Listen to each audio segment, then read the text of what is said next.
up, guys? What's going on? I'm back here today with another showdown replay. This is another tournament game for the Smogon World Cup of Pokemon. I already uploaded my other game from round 1 and kind of talked about what the tournament is and all that, so go check that out if you haven't seen it already. But just a quick brief, yeah, this is another round 1 game. Round 1 is, again, a pool of 4 players, so I have 3 opponents. This is my second one. Yeah, let's just, I mean, I don't got anything else to say. Let's just hop right into it. So if you're looking at my team, I literally brought the rain team I brought last time, and I put a Tapu Koko on that bitch and won in the battle. So I was gonna, I initially had some fun team I made, which was like a recreation of a Fajita team with like Charizard and Cress and Quagsire and all these other nasties. But last minute I like didn't bring it, and like I never really innovate or use like any dumb meme type stuff in tournaments just because like I want to win. But I realized my team is basically out of the tournament already. Like we're last or very, very close to last. And we're not gonna make playoffs or anything, so I'm only gonna play 3 opponents anyway. So I was gonna flex, and then I was like, I guess I owe it to the team to like not throw games away with memes or whatever. So I didn't have a team, and then 5 minutes before the game, I just threw a Tapu Koko over the Zapdos on this team, stapled the Tapu Lele on there because I wanted some power, and I put a Kingdra over Greninja because we're really about the power. So I just brought some dumb rain again. I mean, rain's good. It's like it loses 6-0 to stall and other play styles like Charizard Y 6-0's rain as well. Because, you know, nothing can switch into a Solar Beam, like, besides Pelipper. And my Pelipper's Spec, so it doesn't even switch into Fire-type moves well, because Pelipper's Spidef is trash. So, I mean, there are things that beat Rain pretty easily. I just picked it because I was like, whatever, it's fun to use. My opponent, Mazary, is rocking a Talonflame, so obviously, he's about his action. His team is extremely weak to rain. This is basically Corey 2600, the guy I played before his team. Like, the water resist is Gren. Just like Corey, literally it's the same shit. That dude had Assault Vest, Magearna, and Mew, and Greninja as his 3 water resists. And this dude has the exact same. Yeah, so I looked and I saw the double bird core. I was like, okay, that's interesting. Probably to take advantage of the Tangro spam and stuff. But like, I just brought this. This guy stalled last game versus Corey 2600. I assumed he wouldn't do it again versus me just because I'm known to stall as well. I just figured you wouldn't stall twice in a row, especially after you just use stall. It would just kind of like you put yourself in a position to get counter teamed. So I just brought this shit, and let's just hop right into the battle. So turn 1, I'll lead off with my Tapu Koko, as he's going to lead off with his Magearna. Now, this Tapu Koko is actually Z Wild Charge. It's physical. I got this idea from Benge, who is another tournament player on Smogon. I was talking to him, and he was telling me about some innovations he was like trying out and stuff like that. And it came up, he was talking about this set he used in Smogon Tour, which is Z Wild Charge Tapu Koko. Tapu Koko has a good physical attack. It's 115 as opposed to its 95 base special attacks. So Z Wild Charge is a really good bait to, you know, get rid of stuff like Assault Vest, Magearnas, and just stuff like that would come in on Tapu Koko. And I was like, that's actually a really cool idea. I'm gonna use that. And he had it on his own rain team, so I was like, you know what, I'm gonna try it on my own rain. So I basically threw it on there, and turn 1 he leads off with Magearna. So basically it's very obviously Assault Vest. And turn 1 I'm just gonna click it and just knock him out with Wild Charge, and it just disappears. When have you seen a Magearna die to a neutral hit? Just gone off my face.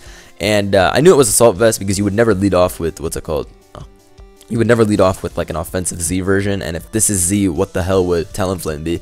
So I'm able to kill it. The battle chat, I mean the lobby at that time was going crazy over this, but they thought this was just offensive Magearna with Z Thunder, but now it was Z Wild Charge. So shout out to Benge, that play worked out. CBB told me after the game that like he was in call with some people and they were all saying go to Landorus for the other guy just because like they thought he would, just because like it's pretty obvious. Plus it's using a battle.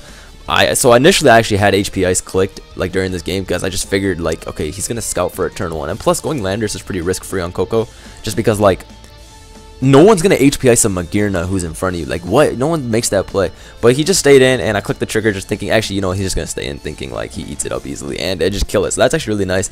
Basically, if we had any doubt, Tapu Lele and Kingdra now go in. Anyway, he brings in Landorus T here. Now, him bringing in Landorus T made me think, okay, he's probably just going to get up rocks thinking he scares me out because I'm physical. And I'm going to HP Ice here, assuming he's just going to go for rocks. I do have Taunt, but the thing is, if I Taunt there, okay, on the rocks, then what do I do the next turn?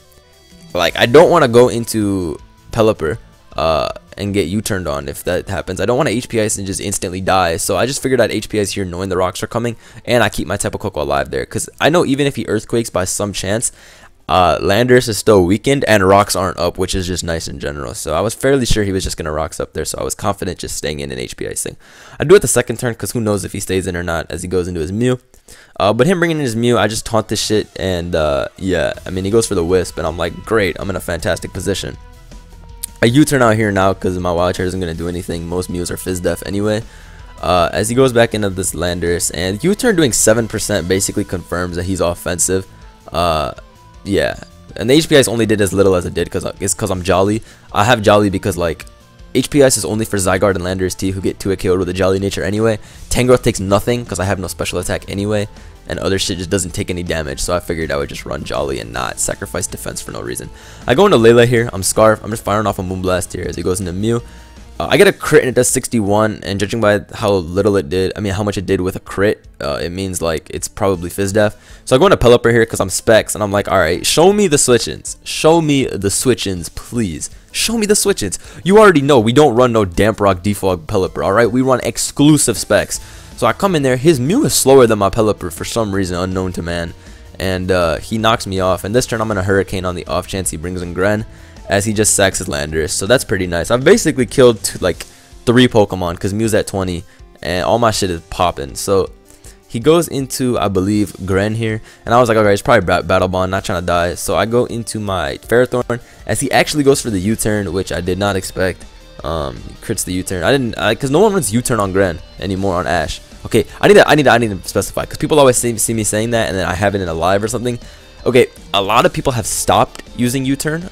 They like spec spikes. The reason people like spikes over U-turn, even though it's on a choice locked mon, is because you get them up on the switch to the opponent's Magearnar, Tangrowth, whatever they're using to soft check, and then you put up a layer of spikes. So next time they try to bring that counter in, it's heavily more pressured because, you know, it's taking entry hazard damage. That's why most people like spikes, myself included. Some teams still have U-turn. If my PS Live team has a U-turn, it's just because that's the team was given to me like that. Like, I don't make my own for my PS Lives very often. Anyway, he brings in Talent Flame. Now here I tweak. Here I tweak kind of hard.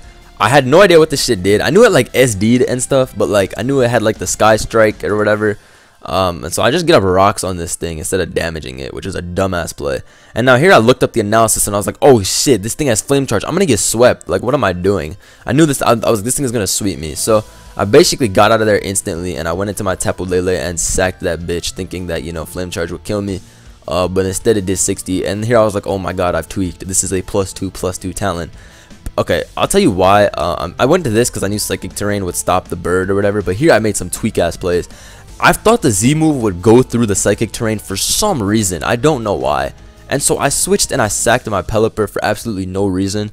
Like, this was just awkward, like, looking back at it. Like, I 100% won, like, a 6-0 just going to Tapu Lele on the Talon. Like, it was just embarrassing because I had played the early game so good into a position where I would not lose, and then I just forgot what this mon was capable of doing, the surprise factor. I started throwing mons away left and right when I literally had like the 6-0 had I just gone to Lele instead of, like, it's just dumb. But now I'm going to go to Pert because he's at 100%. He has to Flare Blitz. That shit does nothing. I knock his ass out with a Waterfall, and Psychic Terrain's up, so I can just kill everybody else. But here okay, so here he brings in the Greninja, and this is like the exact same thing that happened versus Corey 2600. I had the Swampert out, the Gren, I was at 60%, and the Gren had Pump, so I switched into my fucking Kingdra, even though he wasn't Scarf. Actually, I found out after the battle he was Scarf. So I just switched out because I just figured he was Scarf. It's like the same exact situation. I told you my team was out. I didn't really care that much. But like I was still playing kind of fire in the beginning, but then, you know, it's tilted off. But I went to Kingdra. He Hydro Pump. That shit would have done 20 anyway. And I got 2 turns of Rain up in here. I'm gonna Surf here as he goes into his Mew. I knocked that thing out, and then he's gonna go back into Gren. And Gren takes 67% minimum from a Spec Surf in the Rain. So that crit did not matter. He just dies. He goes into Pinsir. Pretty sure Kingdra lives, but even if it doesn't live by some chance, I mean, I still have my Wild Charge Coco in the back who's just going to send this shit packing. So he goes into this. His last chance is to like SD and crit everything or something like that, but I'm just going to S-Surf and knock his ass out, and that's GG. So hope y'all enjoyed. I'm 2-0 now, which is cool. So that's nice. I have one more game that I have to play. I mean, my team's out, but like I'm probably not going to play this tournament again. I played this 2 years ago, and I went 0-1 in the pool, and then I subbed out because I got busy, and then my team actually got last place in the tournament, so we had to tie break to even be in the tournament again next year. So I played in the tie break. It was like a best of 3, and I won. So I was like 1-1 2 years ago, and now I'm 2-0. I'm hoping I can just end 3-0 because that'd be pretty flames if like the one time I actually tried and played in this I went 3-0. It'd be pretty cool. But I mean, it's fun. I don't like this style of pools in Pokemon tournaments. It's just kind of boring to me. I'd just rather have one opponent a week and just kind of prep in that kind of scenario. But yeah, I'm 2-0. Joey 2-0. Jam 1-0. We 5-0 World Cup takeover. So hope y'all enjoyed. Drop a like if you did. Later, I'm out.